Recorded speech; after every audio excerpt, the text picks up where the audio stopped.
Lily और जादुई पंछी। एक बार की बात है, घने जंगल के बीच बसे एक छोटे से गांव में लिली नाम की एक युवती रहती थी।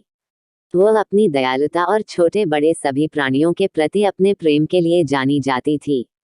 उसने अपना अधिकांश समय जंगल में भटकने, उसके रहस्यों को जानने और प्रकृति की सुंदरता को निहारने में बिताया। एक दिन जंगल में भटकते हुए लिली को एक घायल पक्षी जमीन पर पड़ा मिला। उसने सावधानी से उसे उठाया और वापस अपनी कुटिया में ले गई।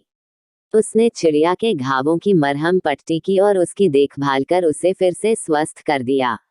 दिन हफ्तों में बदल गए और पक्षी लिली की देखरेख में मजबूत और मजबूत होता गया।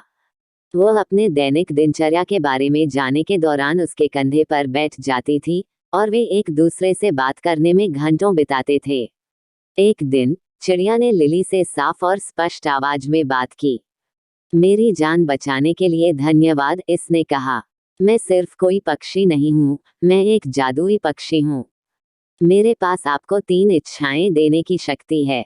उनका बुद्धिमानी से उपयोग करें, क्योंकि एक बार उनका उपयोग किया जाता है तो उन्हें वापस नहीं लाया जा सकता है। लिली चकित और प्रसन्न थी। उसने लंबे समय तक और कठिन सोचा कि उसे क्या चाहिए।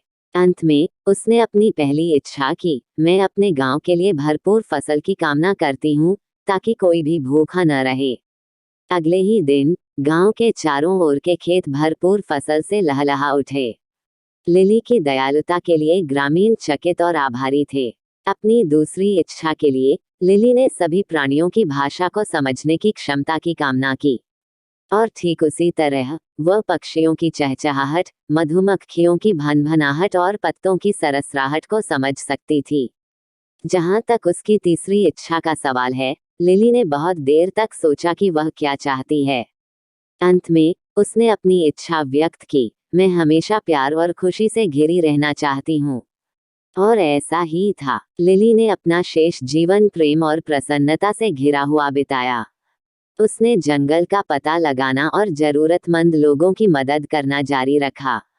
और यद्यपि उसने कभी कोई दूसरी इच्छा नहीं की, वह जानती थी कि जादुई चिड़िया हमेशा उस पर नजर रख रही थी, उसकी इच्छाओं को पूरा करने के लिए तैयार थी, अगर उसे उनकी आवश्यकता थी।